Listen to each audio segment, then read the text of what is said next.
Let me ask you something real quick. Have you ever walked into a room and felt the silence hit you harder than the noise?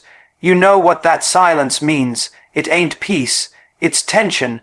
It's a storm that's been building up so strong that even the loudest ones can't pretend anymore. That's what's happening in 2025. And that storm is India. See, folks in the West been walking around for decades thinking they the only ones that got the answers. The technology, the economy, the military, the everything. They got comfortable. They built palaces out of assumptions. They thought the brown man in the East would always be the back office guy, do the tech support, run the call centers, dance at weddings, but never challenge the throne. But 2025 said otherwise. India ain't just knocking on the door no more. India done kicked that door clean off the hinges, walked into the room and sat at the table like, y'all been waiting on me, I'm here now. And now let me tell you why they scared. And I mean trembling scared. Not the kind where you post press releases and pretend you ain't watching. I mean the kind where you sit in backroom meetings, whisper behind closed doors, hold secret emergency summits trying to figure out, how did they do this? When did this happen? Who let this happen? They scared because India ain't growing the way they expected. Nah, it ain't just about GDP and graphs. It's about identity. It's about power mixed with pride. India ain't growing like a Western clone. It's growing like a civilizational giant, remembering its own strength. You see, for the longest time, the West dictated the rules of the game. They said this is how you build power, this is how you trade, this is how you speak, this is how you act. They exported their values with their currencies. But now India's saying, thanks for the invitation, but we brought our own blueprint. You want to know the kind of fear that strikes a man? It's when the person you underestimated for so long becomes your competition. And not just competition, but competition that ain't copying you, not playing by your book, and still winning. India is winning without begging. India is innovating without imitating. India is rising without apologizing. That's what's got them rattled. Let's talk tech. You know where India used to be, the place you outsourced your work to. You didn't even bother learning the names of the guys working those long hours building your systems. But now, India is where unicorns are born overnight, where young kids from Tier 2 cities are building billion-dollar apps while still living with their parents. You got IT grads turning global problems into local solutions and exporting them back to Silicon Valley. The West sees it. They scared because they ain't used to someone building world-class technology without needing their permission, their capital, or their validation. They used to be the gatekeepers. But India said, you can keep your gate. We'll build our own city. Let's talk military. Now this is where the chill runs deep. For the longest time, the West used weapons as leverage. You want defense. You come to us, you pay us, you depend on us. But what happens when India starts building its own fifth-generation jets? When it starts testing hypersonic missiles? When it develops indigenous missile defense systems that even NATO eyes with curiosity? Let me break it down for you. India's not building to beg. It's building to protect. It ain't a threat to the world. It's a threat to the status quo. And that's the scariest kind of threat for a superpower that ain't used to sharing the top shelf. You know what really shakes them up? It's when you realize India's growth ain't coming from chaos. It's coming from consciousness. That nation ain't just throwing money at problems. It's applying ancient wisdom with modern tools. It's using yoga to stabilize its youth and AI to scale its ambitions. That's not a regular combination. That's a cultural force being turned into a competitive advantage. And here's where it gets deep. The West always figured that once a country gets rich, it'll start acting like them. Drop the culture, pick up the lifestyle, embrace the decadence, chase the dollars. But India's saying, we'll take the prosperity, but we ain't losing the soul. That balance. That freaks the hell out a Western think tanks. Because the playbook says modernity requires Westernization. But India is breaking that rule every single day. They got bullet trains and temple bells. They got satellite launches and spiritual mantras. They're sending rockets to the moon and prayers to the Ganges. And somehow it's working. That's not supposed to happen, according to the narrative they sold the world. But the world is watching now, and the West is sweating bullets. Let's not forget economics. We ain't just talking numbers, we talking influence. India used to be a market you sell to. Now it's a market that sets prices, drives innovation, and shapes global decisions. When India negotiates oil deals in rupees, the dollar don't like it. When India talks about digital public infrastructure for the global south, Silicon Valley gets nervous. When India leads BRICS plus negotiations and proposes alternatives to SWIFT, Washington starts holding urgent finance meetings. You see, money ain't just currency, it's control, and the moment you start losing control of the financial narrative, you start losing grip on the world. That's why the fear ain't about India getting rich. It's about India getting independent. They terrified because India's growth is not colonial, it's conscious, it's deliberate, it's ancient power reborn in a digital body. That kind of growth don't kneel. That kind of growth don't ask. That kind of growth don't wait. And you better believe this. They scared of the silence too, because India ain't out here bragging every move. It ain't loud. It's strategic. It's patient. It's silent when it needs to be, and surgical when it acts. That unpredictability, that drives the West crazy, because you can't manipulate a man who ain't playing to your timeline. They used to running the show. And now, they ain't even sure who's writing the next scene. India's rise ain't just a surprise. It's an earthquake. One that's been building for decades underground while the world looked the other way. And let me tell you something that's gonna mess with their minds even more. India's rise ain't just for India. India is lifting others as it climbs. Africa looks at India and sees a partner, not a master. Southeast Asia sees balance. The Middle East sees respect. Even Latin America says, if they can break the chain, maybe we can too. That's why the West is scared, because India ain't replacing them. India's inspiring the ones they kept under, and inspiration is a wildfire. Once it spreads, no empire can contain it. Now I'm gonna tell you something raw. They thought India would always be a chessboard. Turns out India was the player, and now they see India teaching others how to play. And here's the most dangerous part, India's youth. Over 600 million young minds, sharp, hungry, awake, connected. These ain't kids just dreaming of jobs in New York or London. These are kids dreaming of building the next Infosys, the next ISRO, the next Bharat Electronics. They dreaming in Sanskrit, coding in Python, and negotiating in Mandarin. They ain't running from India. They're running toward it. That's the new fear. When the best brains stop emigrating and start building right at home, the power starts shifting, quietly, but permanently. Let's take a minute to understand how the narrative is flipping. For decades, the West painted itself as the hero, the savior, the light of the world. But now India's walking in saying, we were the light before your first lamp was lit. We ain't learning, we're remembering. Phew, you talk like that. You shake the room. And that's exactly what's happening. Every time India hosts a G20, the world watches different. Every time India brokers peace, trades in rupees, builds infrastructure for neighbors, launches a health mission, uplifts farmers with tech, or reclaims stolen artifacts, they shift the energy, and energy. Don't lie. Now listen close. India ain't perfect. No country is. But perfection ain't the goal.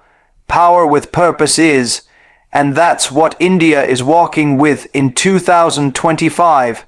Purpose, conviction, and a memory of what it once was.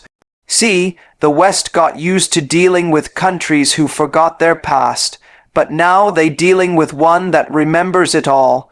Every empire, every theft, every humiliation, and every glorious height before all that. You don't fear a lion that's roaring, you fear the one that's been silent too long, the one stretching its legs, shaking off the dust, looking around like, I've been here before and I'm back. That's India in 2025. And the West, they can feel it in their economy, in their politics, in their media, in their boardrooms. They whisper it in policy papers. They hide it behind friendly words like strategic cooperation and emerging partner. But the truth is, they shook. And they should be, because for the first time in a long time, history ain't repeating. It's rewriting, and the pen is in India's hands. It marked the birth of India's assertive military doctrine backed by innovation. India's constitutional and civilizational confidence is creating a new governance model beyond Western liberalism. This isn't a minor policy shift or a bureaucratic adjustment. This is a tectonic transformation in how a strong democracy redefines its sovereignty, not just through legal means, but by spiritually and strategically reclaiming its identity in a world that once tried to erase it. And that's what truly terrifies the West, because what India is doing in 2025 isn't just about economics or defense or foreign policy. It's about rewriting the very manual of power, not imitating the Western liberal model, but crafting a hybrid born from 0 years of civilization fused with 75 years of constitutional rigor. A model that doesn't crumble when you remove the West's approval. A model that doesn't apologize for discipline, national pride, or cultural roots. For too long, the global conversation around governance has been boxed in by the binary of autocracy versus liberal democracy. But India in 2025 is building something different, something inconveniently effective. It's a system where the state is strong, the nation is awake, and the people are not merely citizens, they're inheritors of a legacy. India's new governance model is neither soft-handed liberalism that fractures under the weight of entitlement, nor hard-handed tyranny that demands obedience through fear. It is calibrated authority backed by historic wisdom, national purpose, and technological precision. The West doesn't know what to do with that. It can't label it. It can't destabilize it with internal proxies. It can't guilt it into change. It just has to watch it rise. This shift began with a simple but bold premise, that Western liberalism, as noble as its early ideals were, had become a decaying shell, one that confused individualism with narcissism, freedom with fragmentation, and democracy with disorder. India refused to follow that path. Instead, it chose something older, deeper, and more resilient, dharma, the sense of righteous order, not religious dogma, not theocracy, but moral responsibility infused in governance. When you put dharma beside Western liberalism, you see the contrast. One says, I have the right to do what I want. The other says, I have the duty to do what is right. That shift alone changes the entire chemistry of how a nation rises. In 2025, India is no longer tailoring its policies to win Western approval. It's not attending summits to seek validation or nods. It's showing up with its own solutions, its own language, and its own terms. From digital sovereignty to cultural policy, from border control to global diplomacy, India is framing its decisions through the lens of its civilization, not Western consensus. This is shaking the roots of global policymaking, because now the questions are being asked from Delhi, not dictated from DC or Brussels. And these questions cut deep. What if the West doesn't have all the answers? What if liberalism, as defined post-World War II, isn't the final form of governance? What if the world doesn't need saving, but remembering? India's rise isn't being built on borrowed frameworks. It's being constructed on its own memory. This memory reaches far beyond colonization, far beyond industrial revolutions. It reaches into a past where universities like Nalanda and Takshashila thrived when Europe was in the Dark Ages, where knowledge, not conquest, was power, where governance was rooted in self-restraint, local autonomy, and harmony with nature. Now, in 2025, India is blending that legacy with the speed of AI, the agility of drone warfare, the depth of quantum computing, and the reach of digital governance.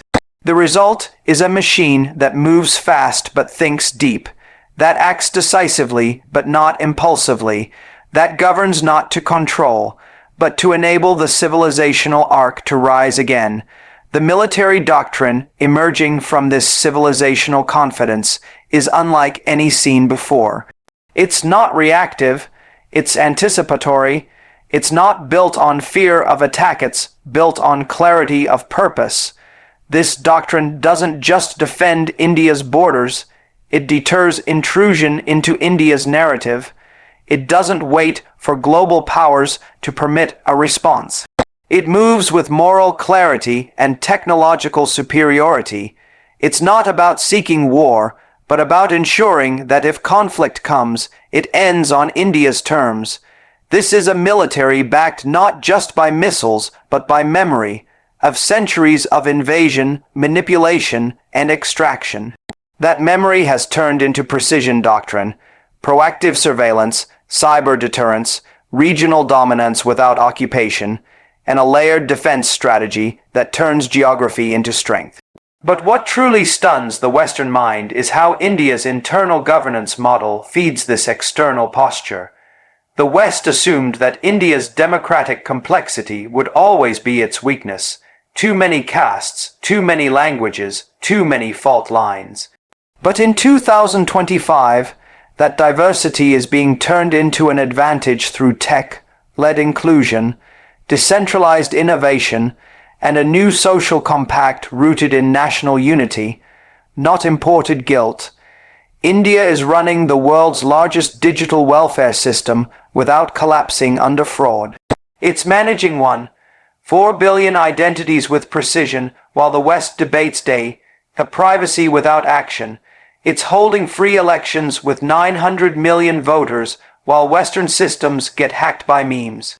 It's proving that scale doesn't have to mean chaos. It can mean strength, if backed by a civilization that understands order. India is showing the world what governance looks like when it flows from inside out, not outside in. And that inside is not hollow. It's filled with centuries of philosophy, from Chanakya's Arthashastra to the Vedas' cosmic order. This isn't nostalgia. This is instruction. India is mining its own thought leaders to govern the future, not depending on imported ideologies that don't fit the soil. And that's what leaves the Western narrative defenseless. Because when you see India delivering services faster, managing dissent smarter, projecting power cleaner, and doing all that without losing its identity, you have to ask, what exactly was the West selling all these years? They said liberalism would free you, but it created societies fragmented by identity politics. They said secularism would equal peace, but it led to a void where values vanished. They said free markets would uplift all, but they ended up enriching a few and disempowering the many. India looked at all this and said, we'll take the parts that work, and we'll leave the parts that don't.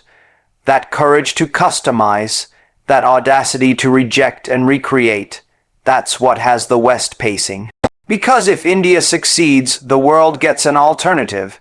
And if the world gets an alternative, Western hegemony fades. That's the real fear. Not that India will dominate the world, but that India will liberate it from the myth that there's only one right way to govern, to grow, to live. And that myth is already cracking. Across Africa, Leaders are watching how India digitized 600 million people with biometric IDs and zero leakage. In South America, activists are studying how India handled pandemic vaccine diplomacy without turning it into a profit game. In Southeast Asia, economists are mapping how India built a tech ecosystem without surrendering to Silicon Valley. In Eastern Europe, thinkers are analyzing how India maintains unity across religions, regions, and classes without top-down authoritarianism. These are not small things, these are signals, and signals become movements. India's constitutional system, anchored in democratic legitimacy, yet unafraid to exercise decisive authority, is becoming the case study for post-liberal governance. It's not tearing down democracy, it's refining it, making it robust, making it compatible with national interest, not just individual desire. And when you do that, you awaken something dangerous to the old world order, the belief that civilization matters more than commentary, that duty matters more than discourse, that identity, when rooted in self-respect, does not breed hate, but harmony. That's why India's rise is not just economic or strategic, it's philosophical. It's declaring to the world that values don't need to be imported to be valuable. That tradition can empower, not enslave. That discipline can coexist with liberty. And that spirituality can walk hand in hand with science. This synthesis is what the Western liberal mind cannot digest. Because it breaks their formula. Their formula says, abandon who you are, become like us, then maybe you'll succeed. But India is saying, become who you truly are, and success will follow on your terms. This is a new kind of freedom. A freedom not defined by rebellion against the past, but by restoration of the past. A freedom that doesn't depend on Western textbooks to know right from wrong. A freedom that looks to its own rishis and revolutionaries, not foreign philosophers.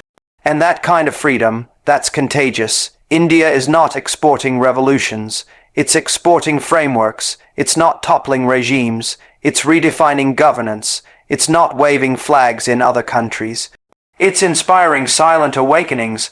That's what makes this model so powerful. It doesn't need conquest, it just needs consistency, and India is bringing that consistency now, with its budgets, with its policies, with its discipline, with its doctrine. In this new model, national interest is not a sin, unity is not fascism, borders are not obsolete, and ancient wisdom is not incompatible with modern law. This shakes the moral high ground the West once stood on.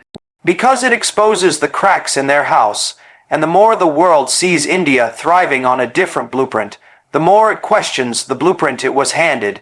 India's assertiveness isn't aggression. It's alignment with its own essence, and that alignment is unlocking a form of power that doesn't fade with elections, doesn't break with protests, doesn't bend with pressure. It grows because it is grounded. And the more grounded it gets, the less dependent it becomes. And the less dependent it becomes, the more it leads by example, not by echo.